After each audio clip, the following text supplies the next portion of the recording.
Your brain is the most powerful weapon in the world. Once you put away your phones and your computers and all that we have nowadays, yeah, it's great. We're up to date. But your brain is the only thing you have when you're going through depression, when you're going through hard times, when you're going through death, real life. You can't Google that, man. You're alone. You're alone. You may have a shrink you're going to, you may have a best friend you're going to, but there's 24 hours in the day where you're alone in this brain, and your brain is talking to you in all kind of ways, and it wants to control you and pull you in these different pockets.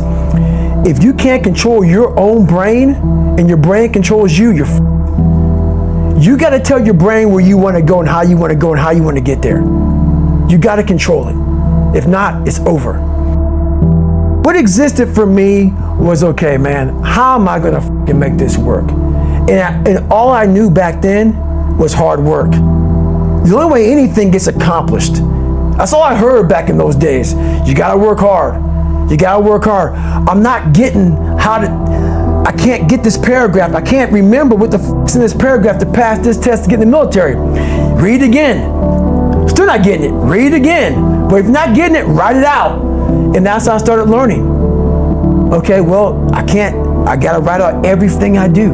And then write it out again, and write it out again. And guess what happened? I got it. I can't swim. I'm negative buoyant. Go back again. I can't swim. Go back again. Go back again. Go back again. I got it. I realized if I keep going back and going back and going back until the just becomes, your mind will say, okay, we're gonna figure it out, because he is not going to stop. It's not like I'm gonna try one more time. No, it's just like alarm clock goes off, boop, we're going back.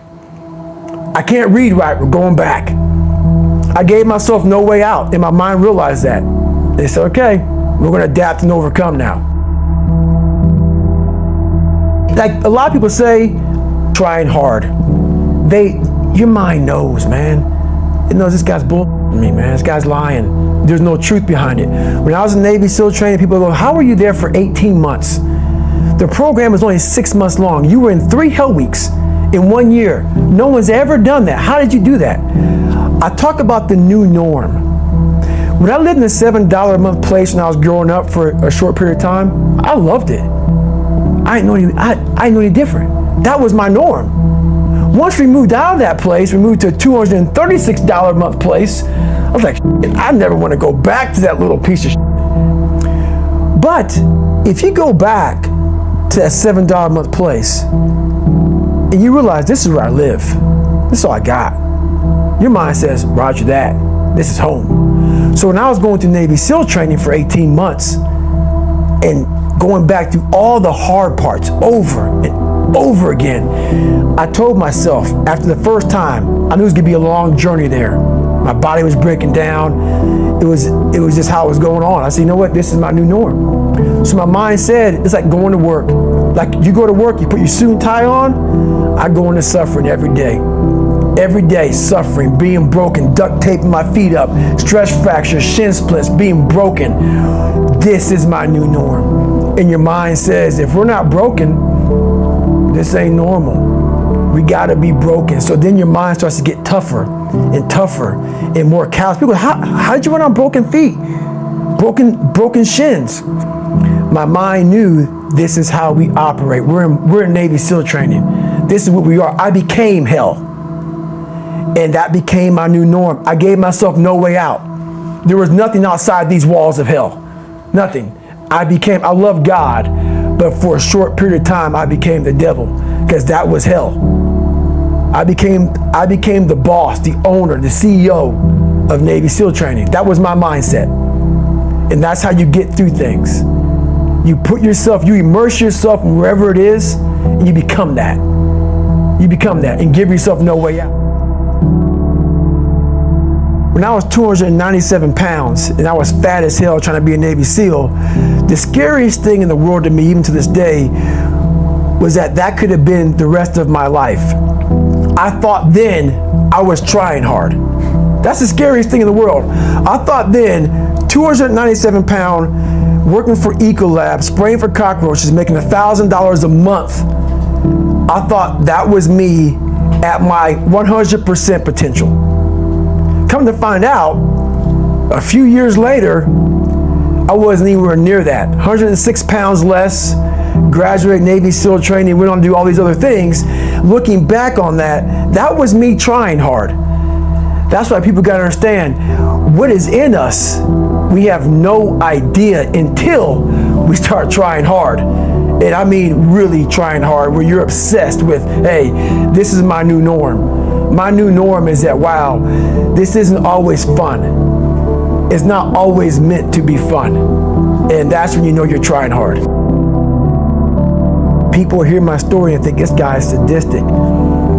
I realized how the brain works. I figured out how the brain works. I'm a scared kid, and that's what gives me so much power. I had no foundation, and I built this off of just researching the mind. The feeling you get is basically invincibility. You realize that you can't do it all the time. When you need to do it, I know I can go to a place that I can live in. And when you know that you can run on broken legs, and you can do certain things that a lot of people can do, but they're not willing to do, this power, this sympathetic nervous system of fight or flight, and you're fighting, it gives you this charge of energy of when you're sitting there at 3:30, 4 o'clock in the morning, and you're duct taping your feet up because they're broken, and you're doing it by yourself, and you're going through arguably one of the hardest training in the world. And these guys, most of them are healthy, and you're going through it broken, and you're already at a disadvantage, but you're still there. You can feed into that and tap into that for a lot of power. But if you look at it, well, I'm broken, man. I'm not gonna make it. But if you look at it as, man, I'm broken and I'm still here, and I'm fighting, and I'm gonna find a way to get through this, because I have no other place to go. It gives you a lot of power.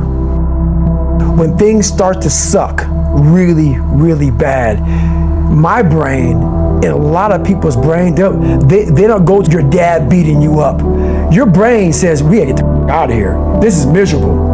So anger goes away a lot of times when you're suffering, because your brain just says, we gotta run, we gotta go. So that anger is not popping up saying, oh, I'm gonna show them, I'm gonna show those people. No, there has to be a much deeper, when I say deeper, it has to be down to mineral soil. It has to be down to that nice mineral soil where nothing can burn.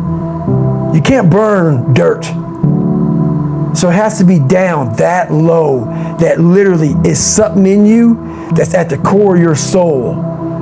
But you don't find it unless you spend a lot of time with what you want to be in life.